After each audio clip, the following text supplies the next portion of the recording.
કરોડોના ખર્ચે બનેલ ડભોઈના સરિતા ઓવરબ્રિજ પર છેલ્લા ઘણા મહિનાઓથી છવાયેલ અંધારપટના મીડિયા અહેવાલ બાદ તંત્રએ જાગીને સ્ટ્રીટ લાઇટો શરૂ કરતા પ્રજાજનોમાં ખુશી વ્યાપી જવા પામી છે. ડભોઈના મહત્વના સરિતા ઓવરબ્રિજ પર છેલ્લા ઘણા મહિનાઓથી અંધારપટ છવાયેલો હતો. કરોડો રૂપિયાના ખર્ચે બનેલા બ્રિજ પર નવી લાઇટો લગાવવામાં આવી હોવા છતાં તે શરૂ કરવામાં આવતી ન હતી, જેના કારણે રાત્રિના સમયે વાહન ચાલકોને ભારે મુશ્કેલીનો સામનો કરવો પડતો હતો.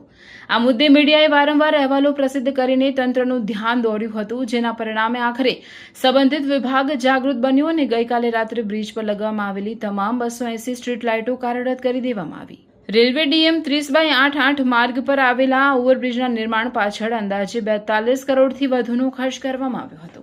Statue of unity, Rajpipla, Karnali, Chanod, Poicha અને વઢવાણા જેવા મહત્વના પ્રવાસન અને ધાર્મિક સ્થળો તરફ જતા હજારો વાહન ચાલકો માટે આ માર્ગ અત્યંત મહત્વનો માનવામાં આવે છે. લાઇટો શરૂ થતાં સમગ્ર બ્રિજ પ્રકાશિત થઈ ગયો હતો અને સ્થાનિક નાગરિકો તેમજ વાહન ચાલકોએ ખુશી વ્યક્ત કરી હતી. લોકોનું કહેવું છે કે મીડિયાએ સતત આ મુદ્દો ઉઠાવ્યો ન હોત તો કદાચ આ સમસ્યાનો ઉકેલ હજુ લાંબો ખેંચાયો હોત.